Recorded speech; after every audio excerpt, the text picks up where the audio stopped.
Hey everyone, welcome to my channel. Welcome back if you're rejoining. Welcome if this is your first time. My name is Marissa Price. I am a Black woman social worker, business educator, helping Black women get free through freelancing, travel, and healing, right? Healing wounds and travel has played a big part in that for me, at least. So I'm so glad to be with my guest today, Kyoka of the Awkward Black Nomad on YouTube. And I will pass it over to her to introduce herself. Oh, hi, I'm Kyoka, the Awkward Black Nomad. I'm a writer, I'm a dog mom. I solo traveled across Europe with my two Chihuahua mixes last year. I guess I help Black women do the same. I'm also Yes. very awkward. So hopefully I won't be awkward for this interview. Yes. And I'm awkward too. And that's what kind of like drew me to your channel once I heard you say that. I think, yeah, on Stephanie Perry's channel. I was like, oh my gosh, there's another awkward Black nomad out there. Because that's me. That's me. And that's kind of the topic of our discussion, right? Traveling as an introvert, a socially awkward introvert, I'll speak for myself, right? Having to ask people for directions, things that I don't know is very difficult for me. I would rather just like try to figure everything out on myself, and that could be like a survival response too that we talk about on my channel. But yeah, it's hard traveling as an introvert. So just the fact that you have content out there, right, talking about that, something that I haven't seen mentioned a lot, I feel like it's like, oh, I can take a deep breath because someone else is going through it too. Yeah, it's crazy you brought up asking for directions. Sometimes I'll like if my social battery is really low, I'll just walk in the wrong direction for a while until I figure it out myself. Like sometimes I'll just suffer just to not have to interact with people. Yes. Okay, it's not just me. It's not just me. Because I will, if I don't know something, it's like, and like you said, if your social battery is on zero already, I already talked to 10 people today. That's like my max. Adding an 11th, I'm like, no, I'm just going to have to figure this out by myself because I You can't talk to can't do anybody it. else. Yes. Or even like not to derail us, but like recently I was in London and I set out to like go see an exhibit at the Black Culture Archives, and I got mistaken for like a student. And so they gave me a form. It was honestly, there were so many opportunities for me to say I'm here for the exhibit, I'm not here for research, but I just couldn't say it. So I ended up like filling out a form as a researcher, getting like access to like the librarian section, the library, and I didn't even get to see the exhibit, but I like sat there and I read for 4 hours, which I enjoy reading. It was like Hmm. if I could just go and tell them that there was a mix up, but I couldn't even do that. I was just like, I'm gonna stay here now because I'm in it. But that is such a like an introverted It's so thing where it's hard. like it's so hard to like advocate for yourself sometimes. And It it is. doesn't have to be that way, but I still do it. I still do end up in situations like that. It really is. Yeah. Advocating for yourself, right? Because that requires you to like speak up. And I don't know, I'm sure I could like find out the source of this, right? But I just feel awkward in so many social situations. And when you travel, you do have to interact with people, right? To a certain extent, because you don't know where anything is, especially if you don't know the language, which I'm gonna ask you about, right? You have to translate. You get words wrong. It's like, and I'm someone who will like create a script in my head of what to say before I like Same. interact with someone. And then when I don't know the language, I'm like, I'm getting stuff wrong.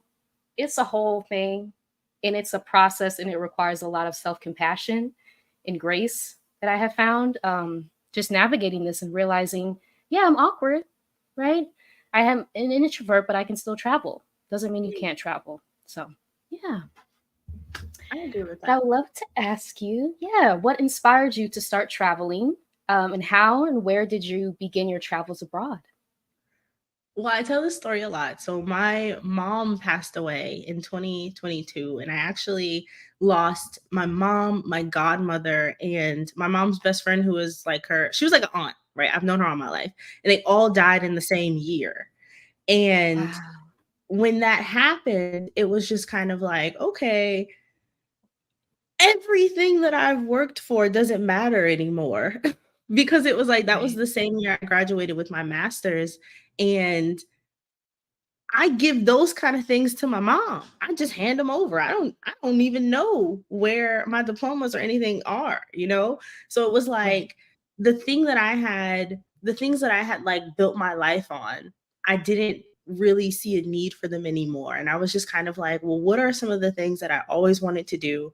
And travel was something that I never thought possible growing up as like a poor black girl from New Orleans. I was like, oh, I'm never gonna go to anywhere. I've never at that point, I didn't even have a passport. I had never Yeah. been on like a long Wow. flight. The most I had done is like flown between Louisiana and Texas, right? So I was just like, you know what, I'm just gonna do it. And I think when I had that in my mind, that's when I discovered the Exodus Summit community. I discovered Stephanie Perry, Rashida Dow, and then I was like, look at all these other women doing this and achieving these things. Like, I could do that too. And you know, I'm a firm believer that like when it's time for you to receive a message or it's time for you to meet a person, it's gonna happen for you. It's gonna align perfectly. And I really do think that like me coming to that conclusion because I had that massive loss in my life and meeting those women and like watching those videos, it just kind of aligned perfectly for me to like decide to go abroad. Um, and the first place I went was London. Yeah, the first place I went was London. Wow. London. I love that. And yeah, it's kind of a similar situation for me, right? Being in a toxic job, which I talk about on my channel a lot, and kind of feeling like everything that I had worked for up until that point was kind of crumbling before me. And so you get to that point, it's like, well, I did all these things, right? And I also experienced a major loss from someone close to me. Yeah, it's like, well, what is there to lose, right? You kind of realize how short life is. That was the case for me. And then stumbling across Exodus Summit, Rashida Dow, Stephanie Perry, I'm like, oh my gosh, there's other Black women doing what I've always wanted to do. And now I kind of have space in my life, right? As things have crumbled, there's room to build something new. And that's really what kind of inspired my travel journey as well. So, yeah, thank you for sharing that. Thank you.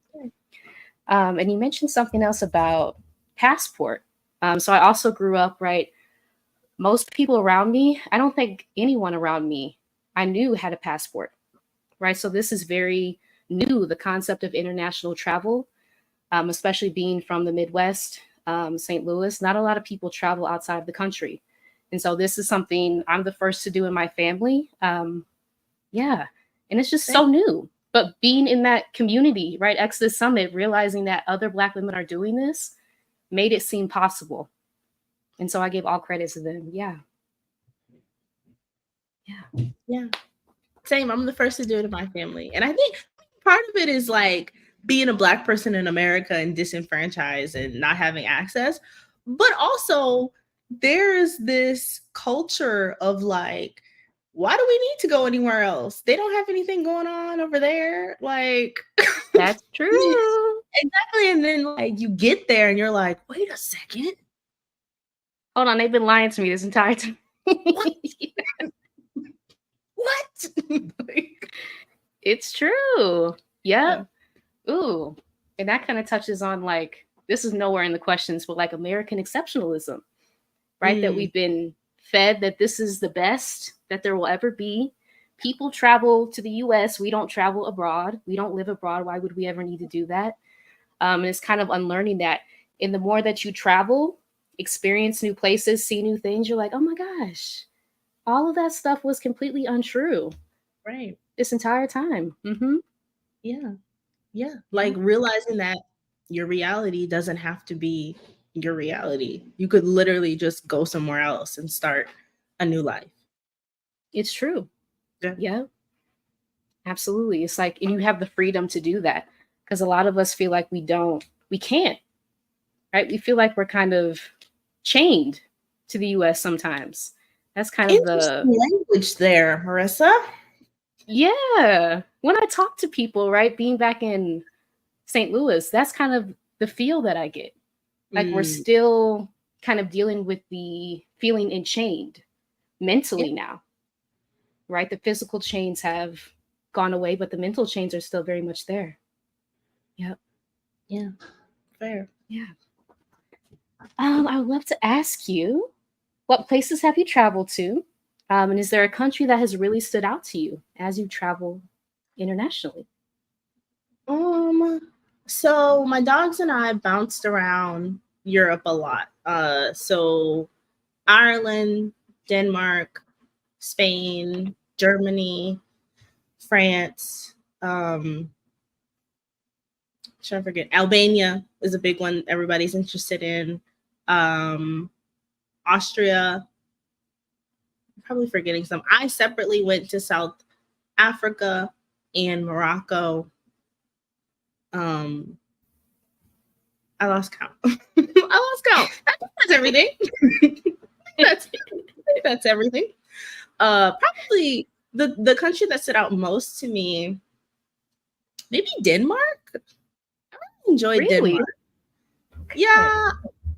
Yeah. So like I'm a country fan, and I went and saw Luke Combs there, and I was really surprised that like the Danish people, like they put on their cowboy boots and their hats, and they went out there and they celebrated. And they knew all the words. It was interesting. It was really interesting. But Denmark is also just like, I don't know, like I went to the design museum, and they talk, or like I think it's called like design architects, whatever, like the architecture museum. So it talks about like how they build the city to like connect it to nature. So like everywhere you go, you can see the sky, and you can see the water, and it's like using the elements of nature and then building in community with nature. So I like that concept. Just a pretty place also. I love that. And this is one of the other questions, but like traveling with dogs, right? Especially to Europe. I'm traveling with my dog. At the moment, he's very small, right? He's like 15 pounds last time I checked. But what is the process for getting like pet visas and like allowing them to travel, especially to Europe? Because I know there are some stricter requirements there.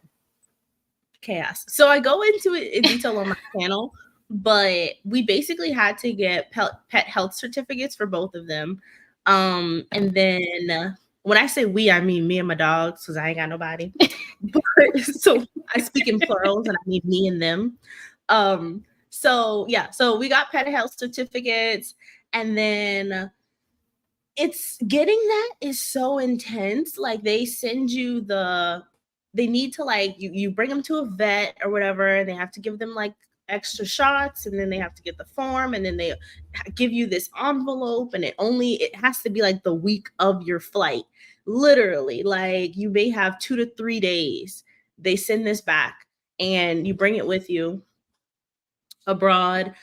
Because I knew we were traveling long term, when I got to Ireland, I did get them an EU pet passport.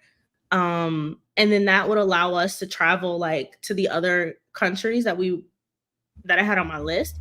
But the original health certificate only lasted for 3 months, and I knew we were going to be moving around longer. So that's why I ended up getting them a visa, and or not a visa, a pet passport. And that was pretty easy. You know, you just bring them to a vet, and they give them an exam, and then sign a document, and they say like, the dogs are healthy, they have their rabies shot. That's the most important thing people care about. Like, oh, did they have their rabies shot? Are they on like their medication, like the flea tick, parasite prevention medication? And then you can pretty much just move around with them freely. Really? Okay. Yeah. That is helpful information. Okay. Cool. I think it probably would be a lot easier if I only had one dog, but because I had two.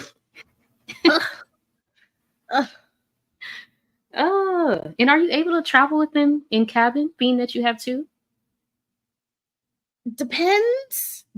So like when we got to Ireland, so when we were traveling from the US to Ireland, they were in cabin with me. But they have done cargo. We have also done one in cabin, one in cargo. We've done forget the plane, let's drive, let's hop on a train, which is difficult with luggage and dogs or whatever, but I have done it. So I've done it all. I think my preferred way of traveling, just because I'm an introvert, is to just drive. And living in Texas, you get used to driving, so it's expensive though to do that, but it's easier because then the dogs aren't confined and I don't have to talk to people. It's oh, so yes. it's better to just drive with them. Yes, I completely agree with that. Which Did you leads drive me to my next question. Yeah, driving is, I find that so much easier. Like you said, than interacting with like airline staff. Like you have to interact with so many people at the airport when you're traveling with a dog, and it drains you. It drains you, and I think it's scary for the dog too. Like, it is all the noises, all the smells, and yeah, it's a lot. So I completely agree with that. Yes. But yeah, being an introvert, right, and traveling to new places where you have to interact with people. Again, how is that? How has that been as you travel internationally? And then any self-care tips that you'd like to share with fellow introverts who also want to travel? It's an interesting question because, like, sometimes it's fine. Other times it's not fine, right? Like, I think the best piece of advice I got is, like, decide how much you want to grow that day. And sometimes it's like that hour. So it's like, is today a growing day where I want to challenge myself? Or is today a day where I'm tired of challenging myself and I need to give myself a little bit of a break, So, I mean, part of it is like getting older, and part of it is getting older and kind of learning how to interpret maybe my energy levels, or like being more in my body. Like, so something I work on through therapy is we're focusing on how to like be more present in my body. And so that means like paying attention to the physical responses that I'm having to certain situations. And if I'm overwhelmed, there are times where we gotta just come up with an exit strategy. Like, we need to get out of here. This is not gonna be a day where I'm gonna like be super talkative and super able to like handle certain situations. This is gonna be a day where like I probably need to like get inside or not stray too far away from my Airbnb or whatever it is. So like understanding those little changes that I feel in my body and deciding from there, okay, like, can I be sociable today? Can I handle difficult things today? I don't know if I answered your question. I don't remember what your question was. Oh yeah, you definitely did. Yeah. Flexibility. I think that speaks to flexibility, right? That's something I've had to learn. And I think before I was preparing to go abroad, listening to Adelia, Picky Girl Travels the World on YouTube, listening to her channel as a fellow introvert, and hearing her say that, right? That you need to be patient with yourself, because again, it's a lot of changes and you do have to interact with people. And for introverts, that can zap us really quickly. So I think that's incredible advice to really check in with your body, right? Re-embodiment is so key to healing, checking in with yourself, reminding yourself, I'm starting to feel stressed, and I can also take myself out of the situation. It doesn't have to be done today. A lot of us, especially when we're coming from the US, right, we're used to very rigid ways of doing things. And so it's kind of embracing that flexibility and giving yourself the ability to say, I can't do that today. And that doesn't mean anything about me. Yeah. Yeah, I think that's important too. Like, it doesn't have to be, it doesn't have to mean anything either. Like, I think, so like I have depression and I've always had it. Like, I could probably since I was like 7 or 8. And so I think when you have it, you think that like there's just something wrong with you, and you have this like inability to do difficult things. Like, so all of my life, I've sort of been carrying this belief, like I am someone who is not able to do difficult things, right? Like carrying that around with me. And then like, as you get older, you grow and you're just like, okay, you know what? It's not that deep. Like, Ooh. like, I just need to take a nap. I just need to drink some coffee at a cafe. Like, it doesn't have to be, everything does not have to be a reflection on my ability to handle difficult situations. It could just be that I was walking around all day and I was around a lot of people and now I'm tired, you know? Right. So, Mm-hmm. yeah. So, sorry. Oh, no, you're good. You're good. Yeah, like externalizing that. I think that's so powerful. And yeah, I had those same feelings. I feel like, okay, I can't do this. I'll like create like this huge narrative, right? Which I'm working through and healing through. That something is a lot more difficult than it actually is. And that's why it's helpful for me to break things down into like small steps and realize that some days I can't do it, right? And that doesn't mean anything about me. That doesn't mean that I'm a failure. Any of these messages that we have internalized, that just means that I'm tired. Like you said, I just need a nap. And today is not the day, but tomorrow might be the day. Yeah. I love that. I love that. Yeah, and I think when you have that understanding, it makes it easier to do difficult things, right? So like people ask me like, how can you, he just won't let me be great. And that's like people are always asking me like, how are you able to do all these things when you're an introvert? And it's because I did it every day. I did a little bit every day. And it became a big. Give me 1 second. Yeah, you're fine. I think that's powerful too. Realizing that you can do this over time, doing a little bit, like you said, breaking off a chunk little by little every day. Because sometimes when people see stories online or social media is like pivotal for this, right? Thinking that we just transformed our life overnight from A to B. It's actually a series of small steps over time. And so I found that has been helpful for me, right? Writing a list of things that I need to do, because sometimes it just kind of swims around in your head and it creates even more anxiety. If you can have it on a tangible list, break it down step by step, something that you can do today. And some days you can't do that task, but you can pick up another one from the list, right? Giving yourself that flexibility. Again, self-compassion and grace is so key in this, especially as an introvert, navigating these spaces where you do have to interact with people. Even preparing to move abroad, you have to interact with a lot of people. So this can be draining. Yes. So giving yourself that grace is so key. Yeah. Hey, Kyoka is back. Sorry. Yes. Hello. Oh, no, you're fine. You're fine. Let's see. Jaws. Hope I'm saying that right. Perfect timing. I'm currently solo traveling and I am in LA right now. I am definitely introvert as well. We'll watch the playback when I get a chance. Yay. Thank you. You're so welcome. You're so welcome.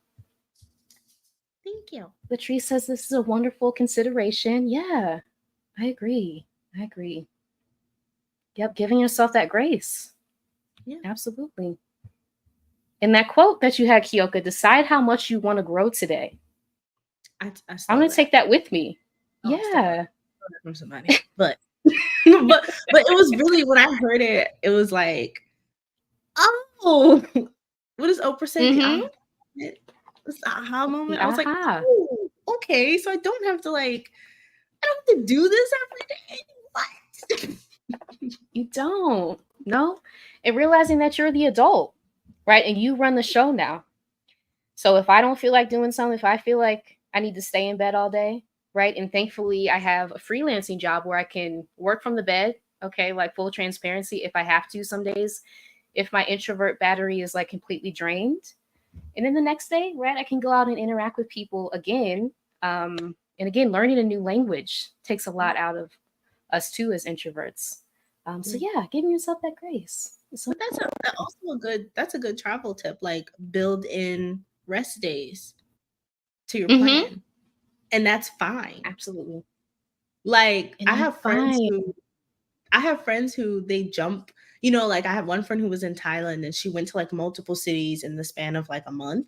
And I was like, girl, I just need I need a few days to like stay in my bed. Like I don't know. It's so hard for me to jump cities because I have to build in rest days. What? Mm-hmm. When I went to London, one of my friends was like, "Oh, well, while you're here, like you should go to Liverpool and you should go to like Manchester." And I'm like, "But when am I gonna sleep? One of these days, I'm going to stay inside all day, and that's it. Yes. So no, I'm not going on a day trip, and that's okay."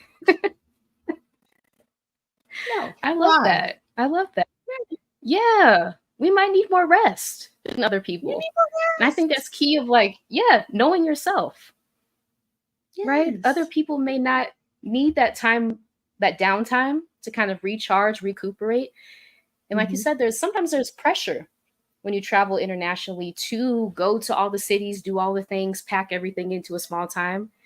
If that's mhm. going to make you miserable and you know that you're not that type of person who can handle that amount of activities at one time, you don't have to do all that, right? There's no pressure. You can be in a new place and still be in your hotel if you need it to be, right? There's 'Cause you nothing wrong need with it. that at all. 'Cause you need it. Yes, Like, absolutely. that was the journey. You did it. And Chill you did out. it. Yes, and you did it. Yes, that is so true. Hey, Wisdom in Color, good to see you. Good to see you. Um, yes, Latrice says, tell the truth. You're not lazy, you're just tired. Alicia Renice, yes. Alicia Recently, Renice, yes, absolutely. Yep. You're not lazy, you're just tired. Absolutely. And Jazz, yes, I will be keeping this up. Yep. So the replay will be available after we finish the live stream. Yeah. Okay. Right along with that. How do you plan your trips, right? To ensure that you have that right balance between exploration and downtime. Because a lot of us as introverts, again, need that downtime to recharge our social battery before we go out into the world again, have to Mhm. interact with more people. So how do you plan your trips to kind of hopefully like ensure or try to ensure that balance? Because we know that life doesn't always work like that. But yeah, any tips you'd like to share? I mean, so I slow travel. When I was traveling, I would spend like anywhere between 1 to 3 months in a place. So it gave me a lot of flexibility in terms of time. And I always began with like a big list of things that I wanted to do, but then I would break it down to like a daily, weekly level. Like, so this was a massive like spreadsheet. Right, where like I literally was like, okay, this is arrival day. The day after arrival day, I'm probably gonna want to rest.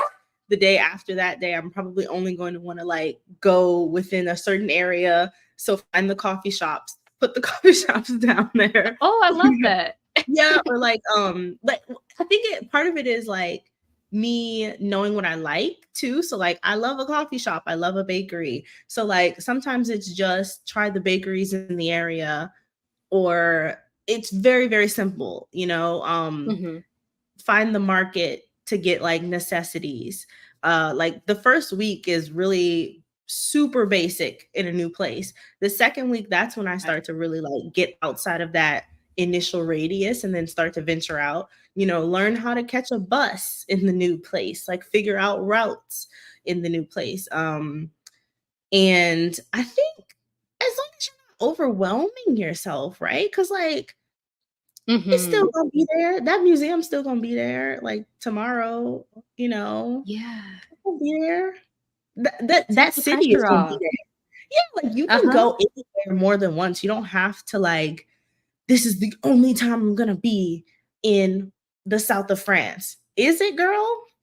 Is it? Like, you don't know that. So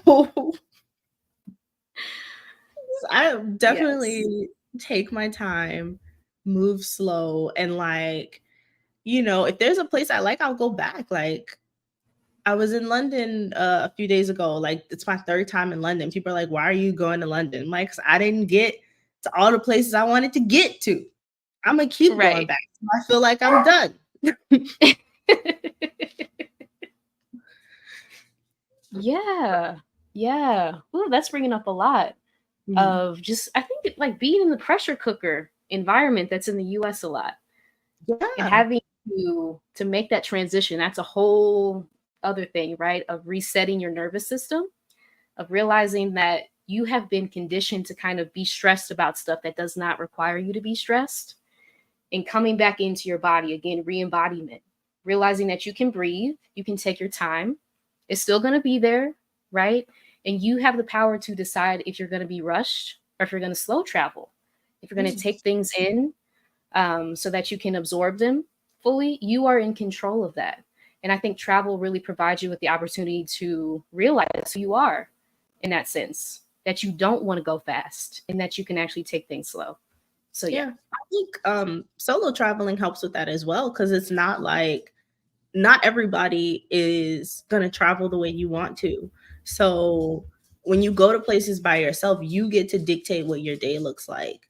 Um, and I mean, yeah, like even like when I travel with friends, I'm like, girl, this is gonna be a day you're gonna have to conquer yourself, because I'm not I'm not leaving Right. my hotel room.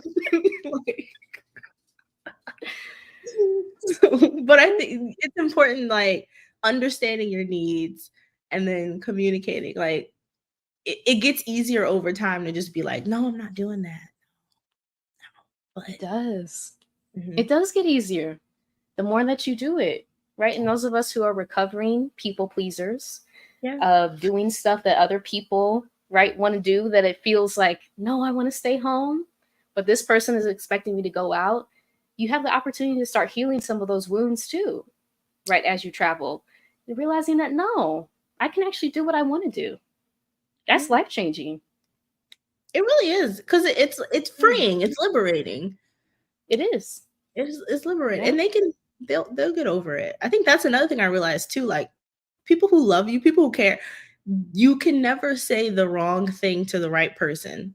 So like people who know that Kyoka is a good friend, they're not gonna be like, she's stuck up, she doesn't want to go out with me. She's gonna be like, oh, okay, she needs to date herself. We're gonna plan something else. Let's go. We move along. Like Right. you don't have to, because I think before I was feeling so anxious about, wow, this person wants me to do this thing and I have to get it done because I don't want to let them down. And it's like you're putting that pressure on yourself. I Oh put my so God. much pressure on myself. And then when I stopped doing that, it was so liberating. That's Not life you. changing for me. Go to the comments. Stop. Like, It's true though. I needed to hear that. Being in the process of healing, like I said on my channel before, right? Healing from an anxious attachment style, like putting other people's what they want to do above what I want to do. Travel has really helped me like start to heal that. And so you saying that, I'm like, are you in my brain right now? Because I really needed to hear that. So thank you. Thank you. Yes. And so right along with that, right, making friends.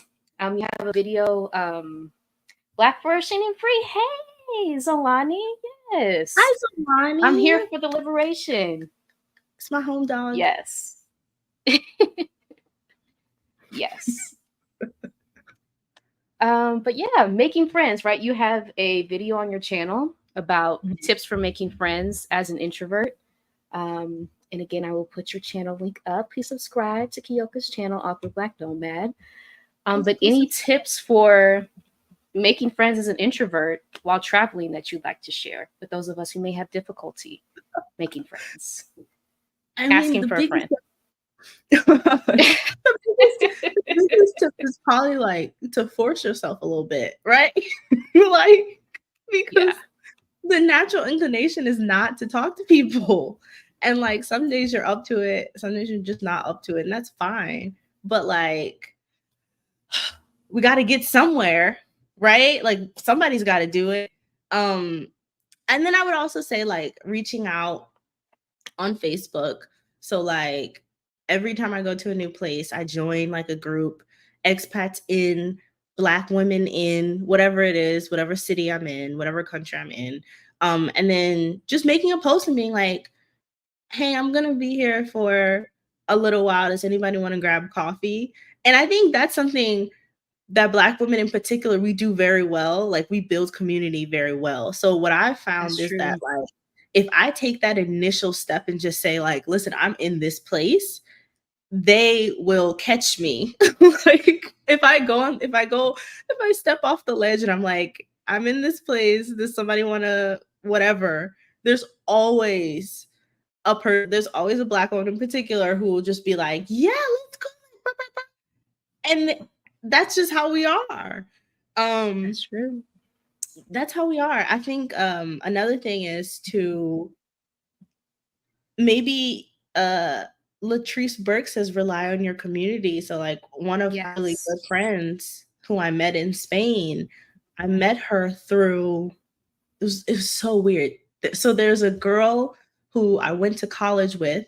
We weren't friends. We were just like maybe even acquaintances. Like I was just very, very shy. So I didn't have a huge friend circle. She was just someone I knew. And so like I was posting on social and she was like, oh, are you in Spain? I know a girl in Spain. And I was like, oh my God, I'm having a really hard time. Like, there's nobody here I can talk to. My Spanish is sketchy. Like, she's like, oh, I know sister. I'm like, okay, well, fine, I'll meet with her, whatever. And like that completely changed my experience. And now like the girl is I've kept in contact with her and like now she's a really good friend. And it just happened sort of like it's kismet in a way that like I just happened to be in a place that I met these people. Right. Yeah, I hope I answered the question. Yeah, you did. Thank you. Thank you. And I feel like the Exodus Summit Facebook group has been wonderful for that, right? To just make those connections when you are traveling, because there will always be someone who's in the place that you're traveling to, right? Like, you want to meet up? And then that's like an instant friendship. And it kind of takes that work of having to go out, meet new people, go to social hours, right? Which can be like, ooh, when I hear social hours, like, no, I can't do that. Not where like the purpose is like networking, like those networking events. I'm like, I can't do that, but I can take a yoga class, right? I can take a yoga class and I can find someone. I can whatever you like to do. That's another thing. So like whatever you like to do. So like I like museums. So like if I go to a museum and I see another person standing by themselves, this has never happened, so I'm lying. But ideally, you could walk up to someone and say something. But I feel like if you're doing something that makes you feel good, that you're comfortable doing, maybe you can cross that bridge and bridge the gap a little bit and say like, okay, I'm gonna talk to that person. Because sometimes like it's so difficult talking to people, and even like people who I think it is I could be friends with, or who I think like, okay, that person aligned, like you. Okay, we'll use you as an example. So like we follow each other on social media.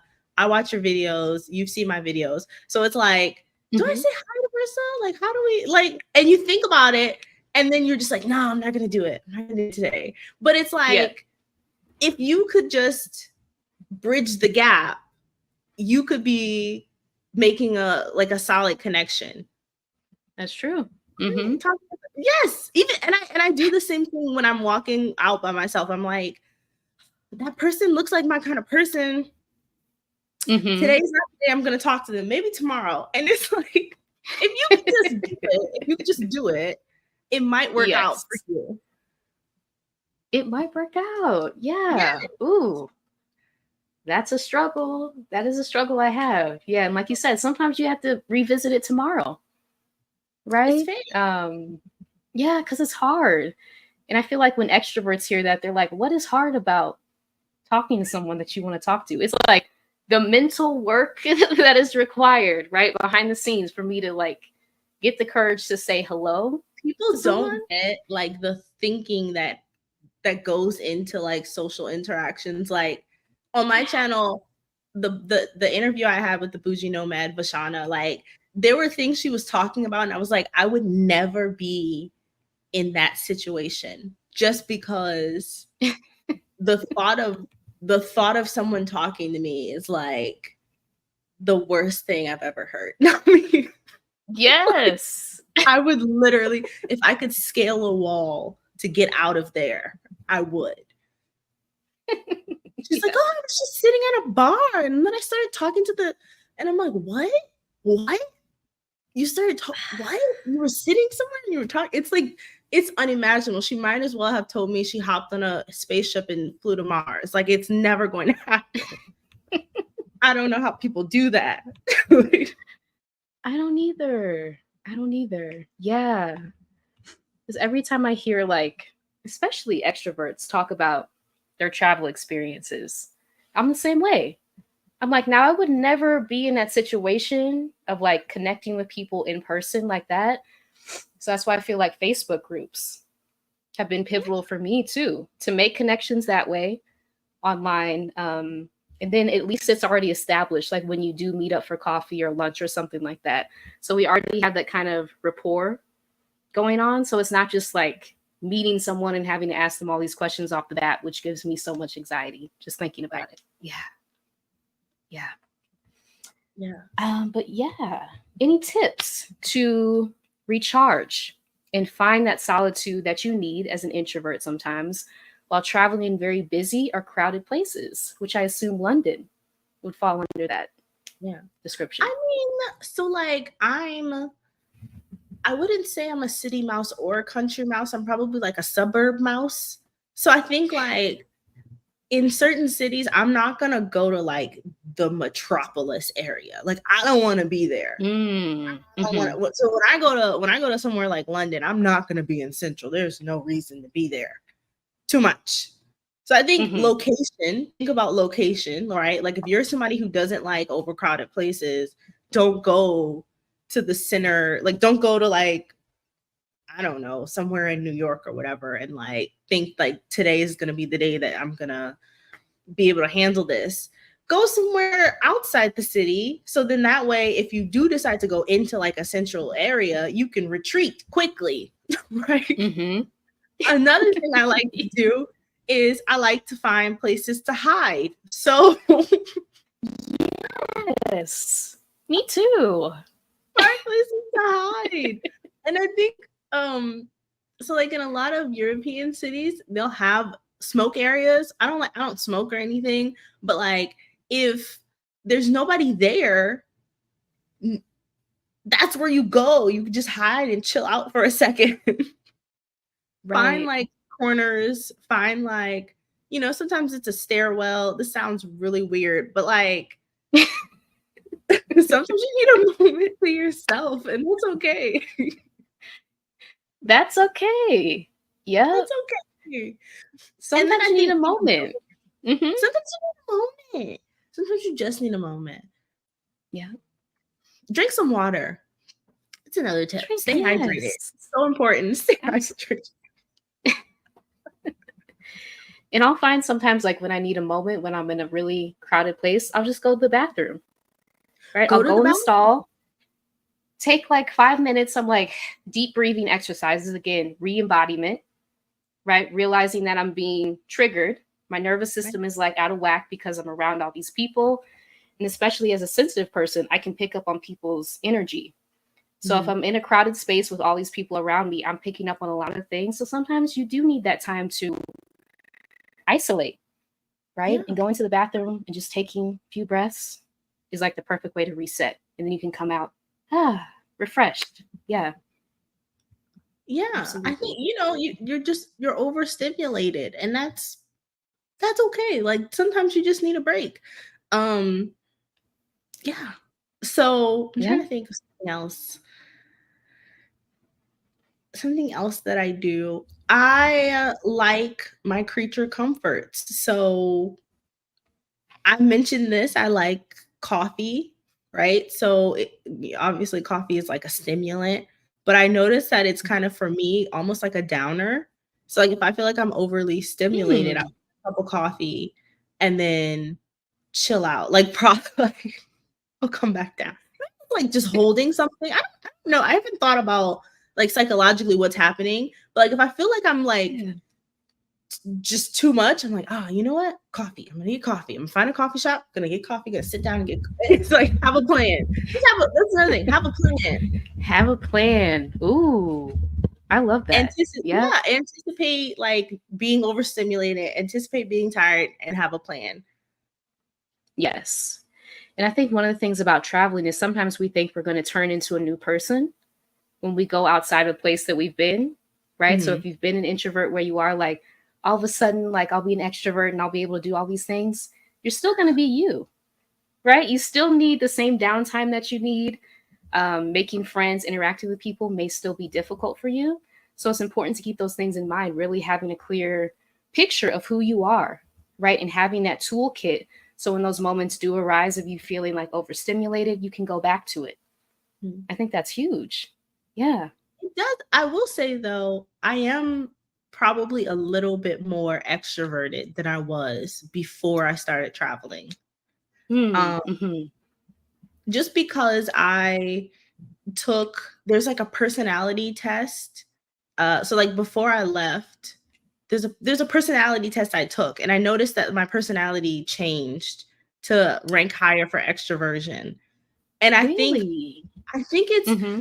I think it maybe has something to do with like exposure therapy. So like exposing yourself to the Mm-hmm. thing that is scary over time helps you overcome it. Um Yep. so I wonder if like over time, constantly challenging myself, constantly like putting myself in difficult positions has made it just a little bit easier for me to handle certain situations.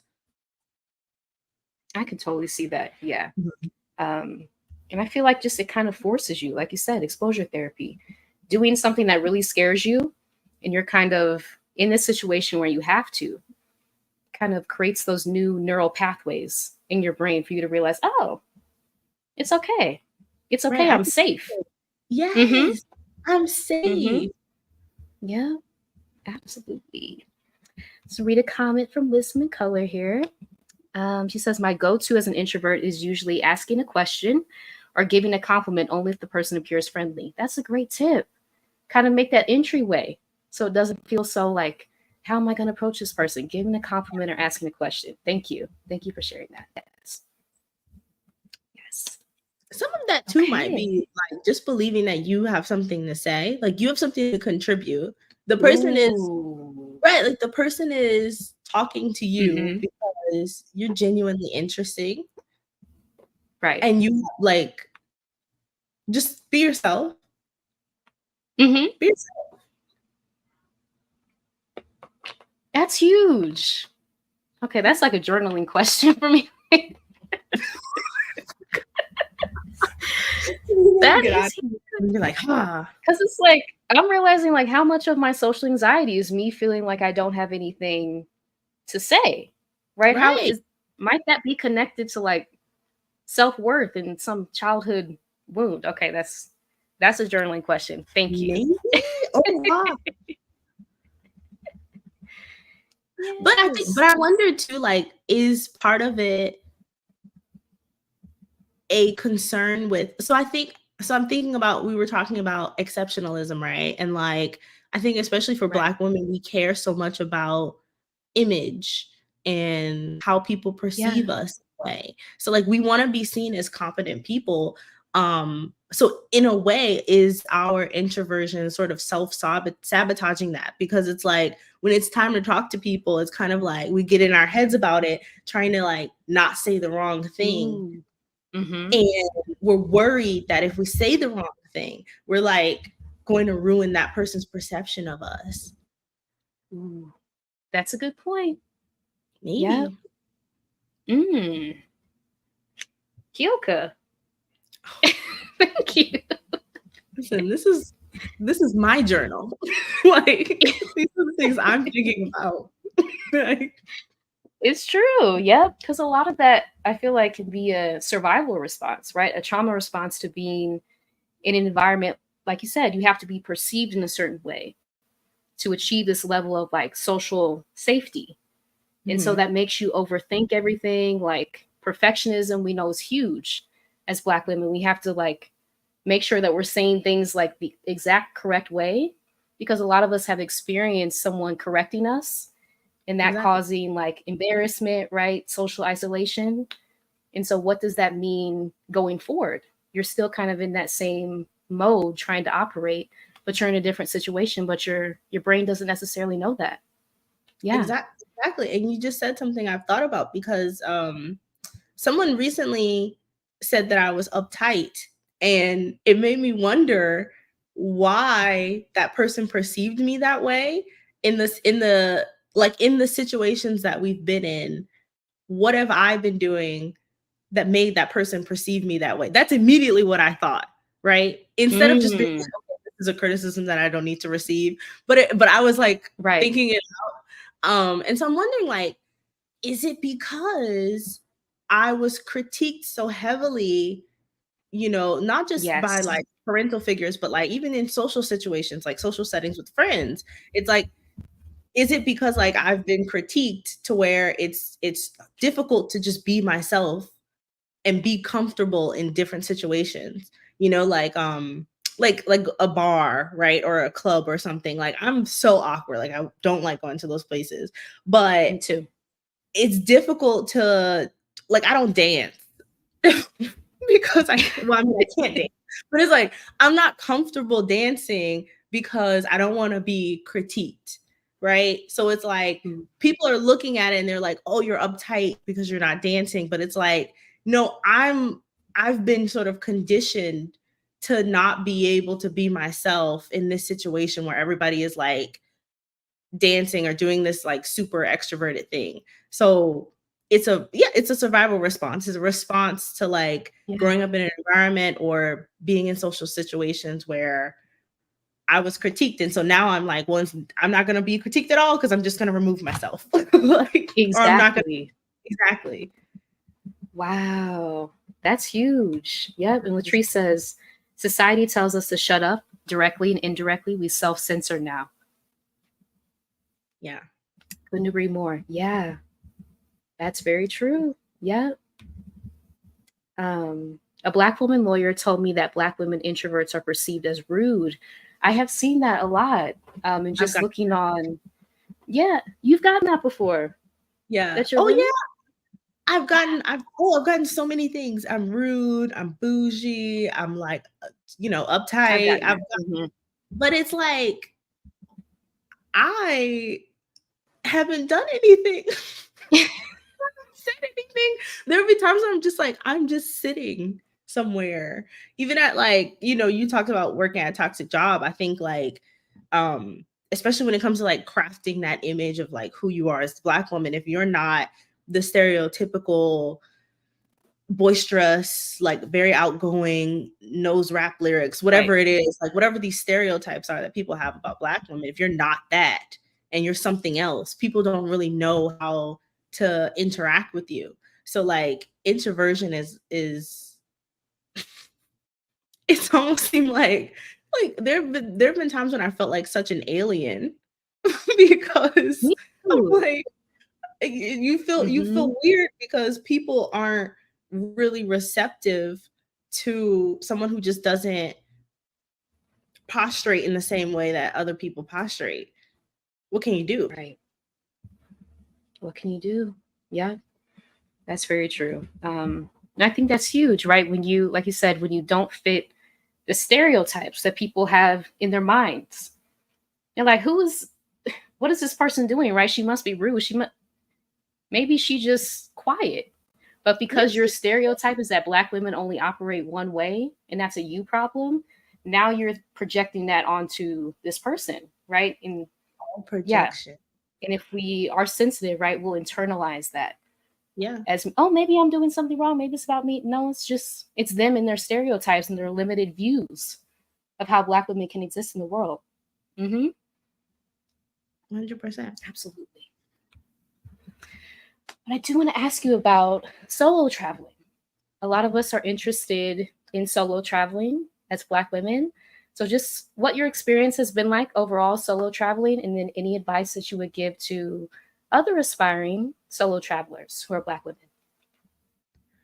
I would say, if anything, solo traveling, as strange as it sounds, has shown me that there is a need for people in a way, because it's a balance. It's kind of intricate game where, I do enjoy being by myself. I love like having control over my own itinerary.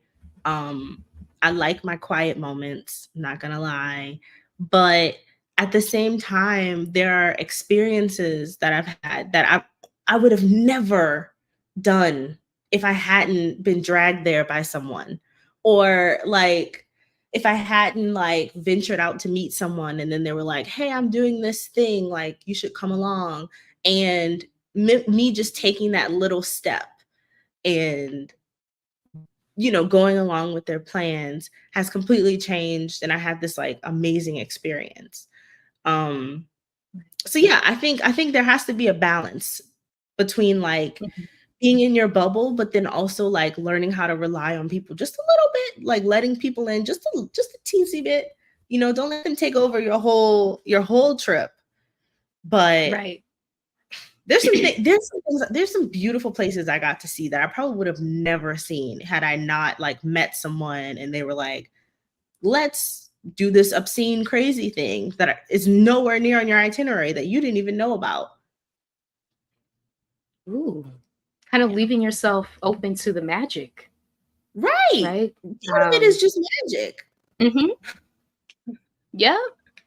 Just magic. Because a lot of us, I know when traveling, we feel like we have to have everything kind of planned out to the T. It's like you need space for those magical moments to happen of meeting people, right, that you never thought about before. And they kind of lead you on this journey.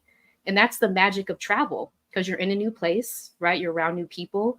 So now you get to have all these experiences that really add to the richness of your journey if you leave room for it. Absolutely. And then I think also like leaving yourself open to the possibility that the people that you meet aren't necessarily who you think they are either. Because we talked a bit about how some people may be projecting onto you, but you may also project onto them. Yes. Yeah. Yes. That was a whole word. Yeah, especially growing up in the US, right? We hear all these images, these fear tactics about going to certain countries. And so you have to be very cognizant of that when you're operating in those countries. What stereotypes may you be holding on to that are impacting how you're interacting with people? So that self-reflection interrogation is very important too when traveling. Yeah. And then low key, like other places aren't scary. Not low key, high key. Other places aren't as scary as the US. Like certain things you kind of don't even have to worry about that you will worry about here. Absolutely. Yeah. Absolutely. Yeah. And just going along with that, any safety tips that you would share if someone's kind of scared about solo traveling, leaving the US? Any tips that you would share? If you're not scared already, like about where you live, it's scary. If you're not scared about the US, I just feel like if you live here, you can go anywhere. It's true. Because some of the places I've been, and it's like, I don't know, like I remember I was in Morocco and I was like, okay, this is a part of the movie where the serial killer is going to get me. This was a bad decision. Someone told me that I need to like slow down because I'm making dumb choices. This is it. They're going to be right. The person who told me that I'm going to get kidnapped is right. This is it. This is my part in the movie. And it wasn't like, because like there've been so many moments where I was like, I'm going to drown. Like, this man, I can't Mm. this man then pushed me off the side of a mountain. I'm going to drown. And Mm-hmm. here we are. We made it. I'm doing made it.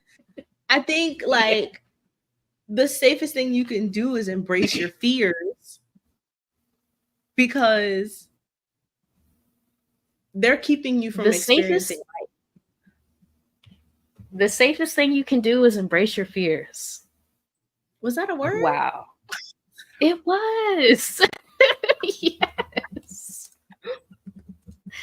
But your fears are holding you back. Your fears are the ones that are like putting you in danger, because it's your perception. Wow. That's very true. Ooh. Thank you for that. Putting that in the chat. Yes. I see a comment from Maya here. Yes. She says, I relate to feeling weird for not fitting stereotypes. Yeah. I hate, Maya. Oh, yeah. I hate the question, okay? Why are you so quiet? Yeah. Or they'll be like, are you okay? Are you having fun? Are you? People are so uncomfortable with introverts. It's true. Because, but it's just like, not everybody is gonna like what you like, right? Like, some of that is that part. No, some of that is just not everybody is gonna emote the same way that you emote. Exactly. Yeah. And why does that make you uncomfortable? And why does that make that is a you question, not a that's me a question. you question. Yes, absolutely. It is. Because that may be triggering something in you, right? That you're not ready to address. Someone just being quiet to themselves, and all of a sudden you're viewing that as, I want to go over there and like, not bully, that's not the right word, but like kind of pick at this person because they're not acting the way I want them to act. Who are you? You don't have control over how someone acts. There have been so many times where, like, after something, people are like, oh, did you enjoy yourself? Because I feel like you didn't enjoy yourself. And I'm like, yeah, I just wasn't thinking about showing you that I was having fun. I was myself. And, you know, I don't know what people want sometimes. I know. It's hard. I'm here. It's hard. Thriving on enough says balance is key. Absolutely. Absolutely. Yeah. Oh, that's why I stole one of my quotes from. I get a lot of things from Stephanie, Thriving on Enough.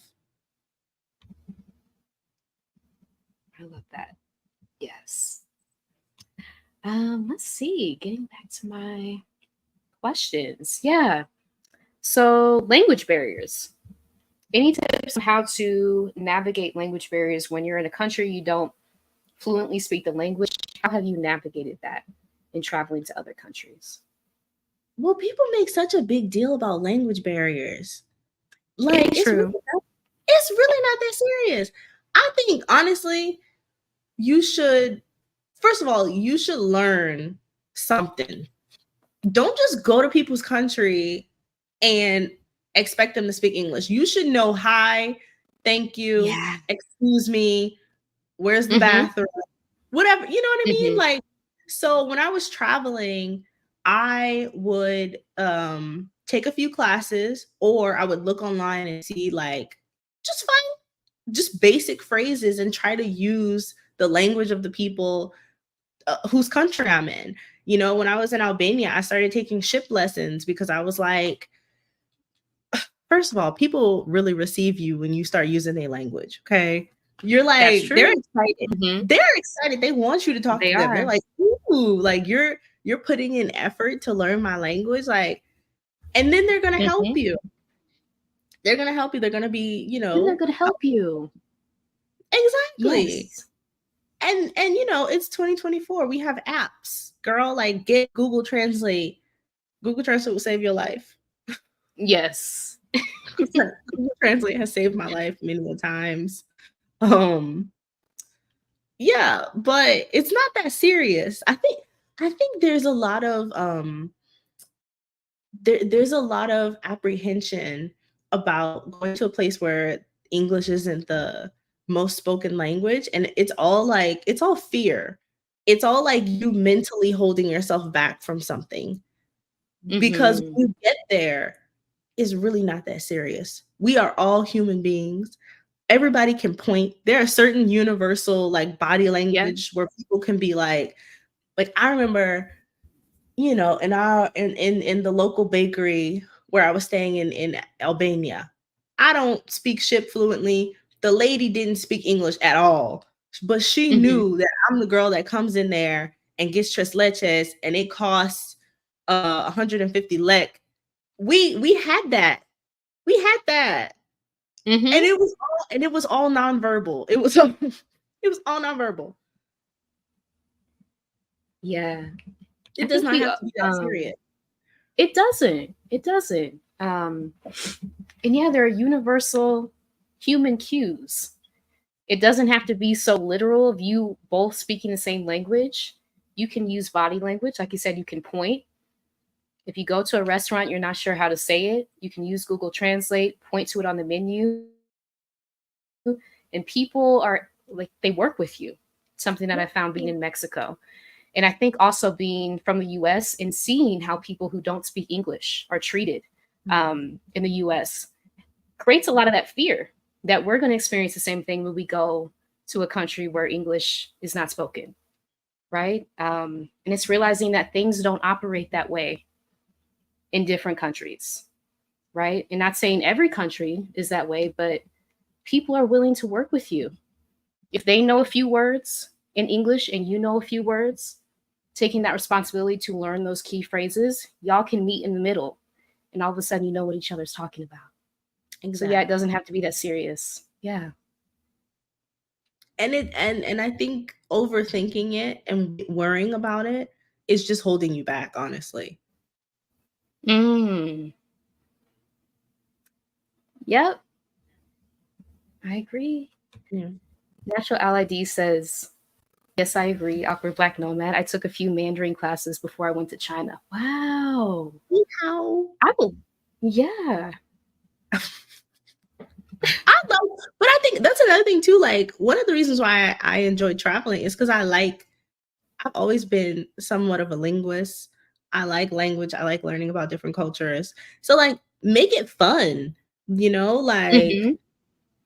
pick up something. And even if you're saying it wrong, people will still think you're cute and like correct you and be like, haha, you're learning my language. Like that, like I've never used another person's like except in Germany. That's different.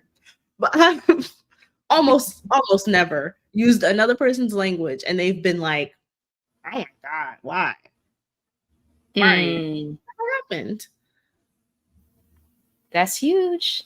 And I think Yeah, that people speaks still receive to, you. yeah, absolutely. What we were talking about earlier. Like you said, yeah, perceive how people perceive you. Mhm. And this tendency to feel like you have to be perfect in all Mhm. settings, which I'm still healing from and recovering from, realizing that I can say stuff wrong and the world doesn't end. And like you said, people smile at you and then they're like, I can't, I don't really know what you're saying either. Right. But if we meet in the middle, we can get to a place. And it's Yeah, kind of having that lightness and sense of humor as you travel and navigate these spaces. And again, realizing, like you said, it's not that serious. It's really not. Yeah. it's not. Natural LID says, I felt like, oh, a celebrity in China? What? They were so helpful. Wow. I would love to hear more about your I want. experience in China. Thank you for sharing that. Yeah, I want to go to China. Yeah. Speaking of that, any destinations that are up next on your travel list for the future? All signs are pointing towards Asia. So maybe that. But also, Interesting. now that I'm in the US, I've been thinking about road tripping with my dogs. I'm kind of all over the Hmm. place. Either I explore more places in the US, or there's a girl I follow on Instagram who is driving through South America with her dog. So I don't know, honestly, but I'm open. I'm open to it. If I go to Asia, I can't bring the dogs. So, but if I road trip, I can do it. I don't know. And if you go somewhere where dogs are not accepted in, is there a place that they stay, or are they boarded? How does that work? We are never going to do that. Because so like when I went to South Africa and I went to Morocco and I've boarded my dogs in a few places. Like in the UK, I boarded them. In Albania, I boarded them. But I do a lot of research before I bring them somewhere, so we don't end up in a situation where they have to be separated from me and it's not my choice. So yeah. That's great advice. Thank you.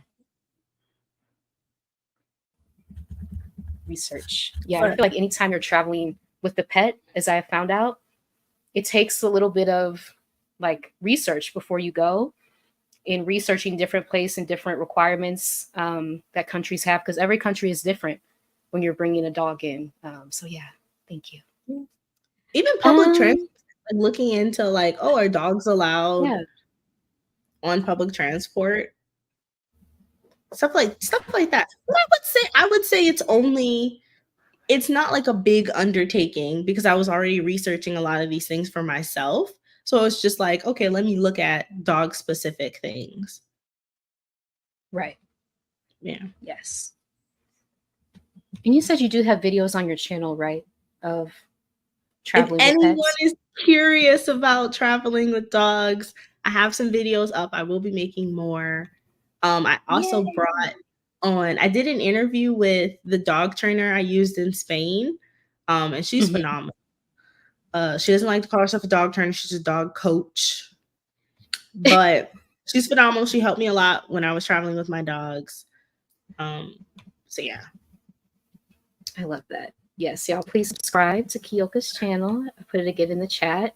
Awkward Black Nomad. Yes. As we're winding down, I would love to ask, just in what ways do you think travel has facilitated your personal growth and evolution overall? That's deep. I know. I think it's talking to people has become a little bit easier. Making friends has become a little bit easier. And then also I think I proved a lot to myself by traveling by myself. You know, like I can have dinner alone. I can like I can do a lot of things. I can go to another country by myself. I can like figure out transportation when, the directions are in another language. I can like I'm very capable of doing different things. So it kind of like when we talked about, the narratives that sometimes we create, I have been living with that, like that I can't do difficult things, or it's harder for me. And over time, I've learned that anything is possible if I push myself a little bit. Yeah. That's amazing. That's amazing. Yeah. Reminding yourself that you're capable of doing things that may scare you, right? And fear doesn't have to be a stopping point. You can actively move through your fear to get to the place that you want to go. I feel like that's huge, because when that fear pops up, a lot of us will think that that's a stop sign. And we just need to go back to what we've been doing. But realizing that you can work through that. And that doesn't mean that you stop going towards your goal. And yeah, I agree. Solo travel has been pivotal in that, and realizing that I can take care of myself.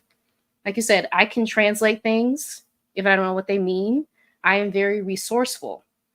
right? And tapping back into my skill set, especially in recovering from a toxic job experience. Travel has been pivotal in that. So yeah, thank Yeah. you. Thank you for sharing that with us. I think also like I Yeah. have also learned that there are more there are different ways that people exist. So, I think when you're in the US, you're kind of in a bubble and it's difficult to see anything outside the bubble. But once you go abroad, it kind of exposes you to just a new way of life that you probably never even considered.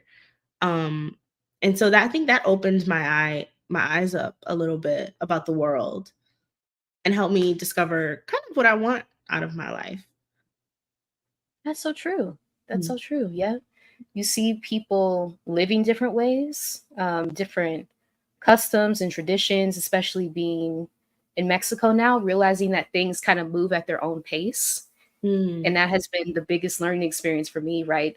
Being used to this very rigid, time sensitive structure, especially being in a corporate environment. Now realizing it's okay if it doesn't get done today, like nothing's going to fall apart. I can chill, I can relax. And yeah, that does a lot to make you realize like what type of life do you want to live. Now that I've seen people be more relaxed, I Mhm. realize I can do that for my life too. And it kind of One gives you those puzzle pieces to create your life in a different way. Yeah. 100%. Time, realizing that not everything is so serious and that like not everything needs to be done right now and relieving myself of that stress. Like, gosh, I remember I took a road trip with a French guy. Don't be in my Hmm. business. I took a road trip with a French guy and I was telling him, "Oh, we can like go and grab like coffee and croissants and hit the road." And he was Hmm. like, "You mean eat in the car?" And I was like, "Yeah, like let's get the food and eat in the car." And he's like, "Why would we eat in the car? We can sit in the cafe and just have a croissant." I was like, why would like he was appalled that I would suggest that we would not just sit in the cafe. We are not rushing. We are not Hmm. rushed to eat. There is time to eat. There is Right. always time to sit and eat. Like, That's life and changing. isn't Yeah, it? There's it always is. time to sit and eat. In the US, we're Hmm. eating in our cars all the time. Yes. Hmm.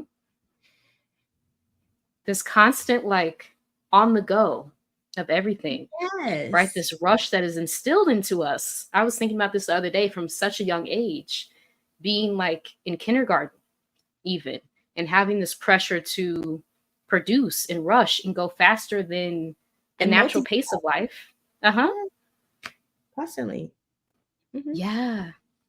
Yep.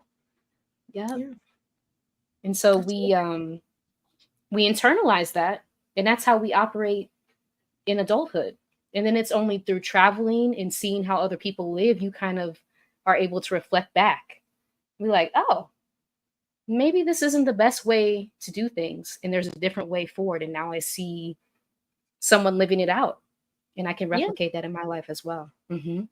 It's almost like your brain cracks in a way because It's you're like, "Wait a true. second, I've been doing this for 20 years. You mean to tell me I don't have to?" What? Yeah. Woo. That is so true. So true.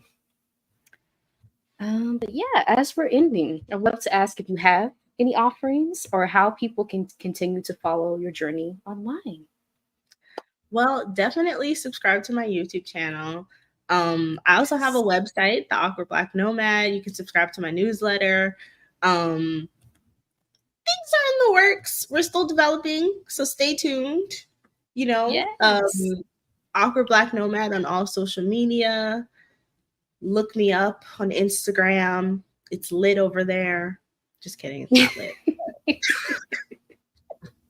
It's not lit, but you should. I love it. Love it. Well, yes. Thank you so much for being here, for sharing everything that you've shared. Thank you for Thank y'all having so me. much. Absolutely. I'm so glad we could get together as two awkward Black nomads together having a conversation. We got through it. We got through Yes.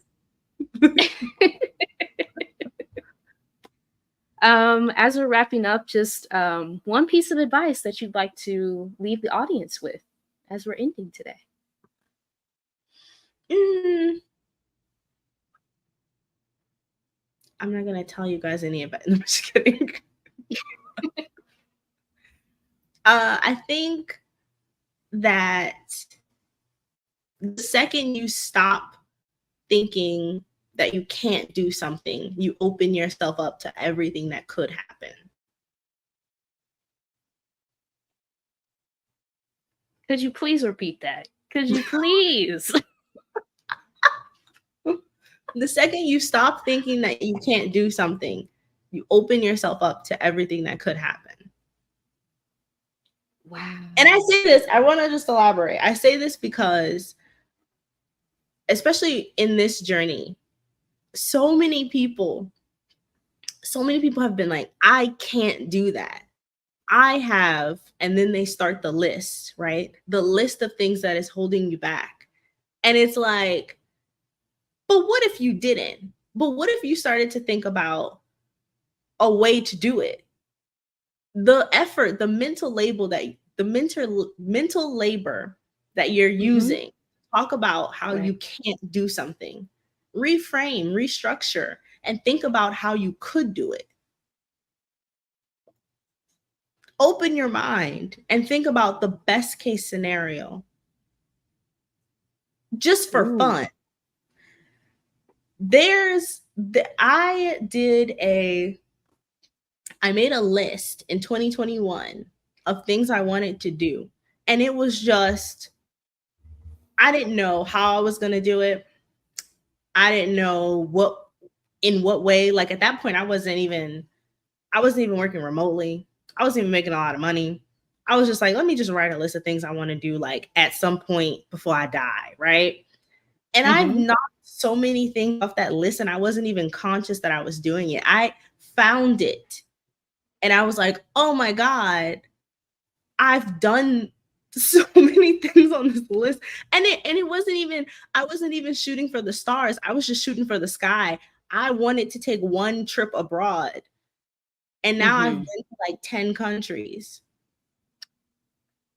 Some things are just out of your hands. Set your intentions and they're out of your hands.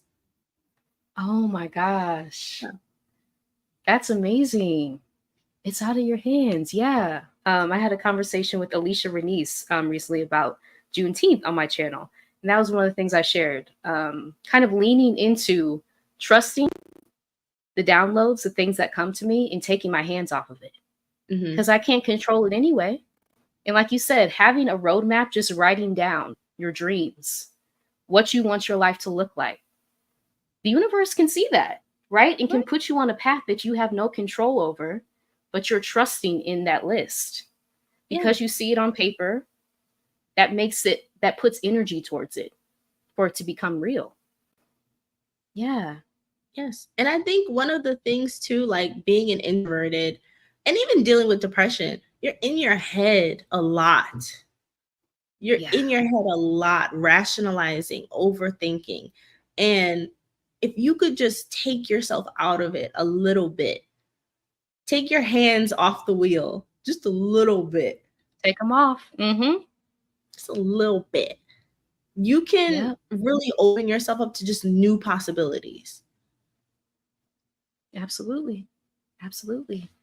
Yeah. And I feel like that's why, like, making a vision board. All right. Like, even like having Post-it notes or something in front of you to kind of direct your energy towards what you want your life to look like. Like you said, the things that you want to do before this experience ends.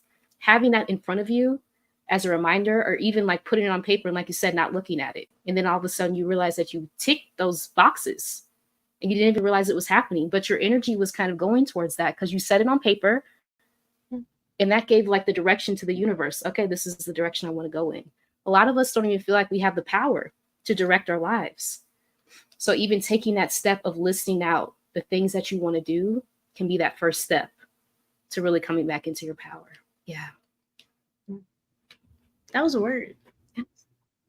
Yeah, thank you. Thank you. And thank you for leaving us with so many gems, so many quotes. Just effortlessly. Oh my God. Oh, I can't.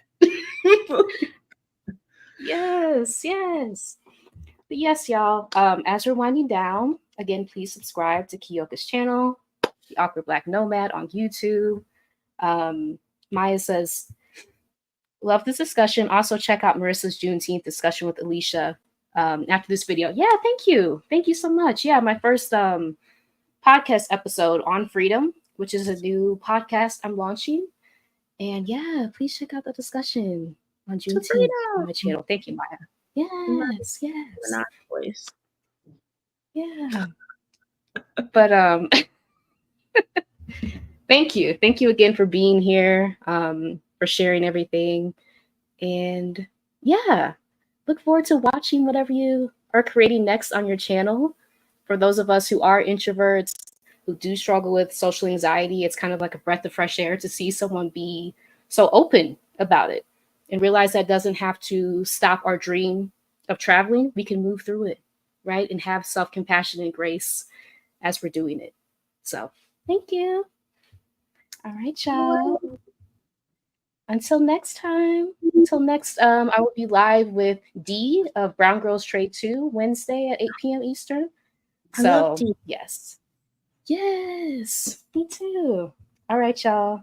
Hey, Mara. You said you're late. That's okay. The replay will be available. All right, y'all. Until next time. Bye. Thank you. Bye.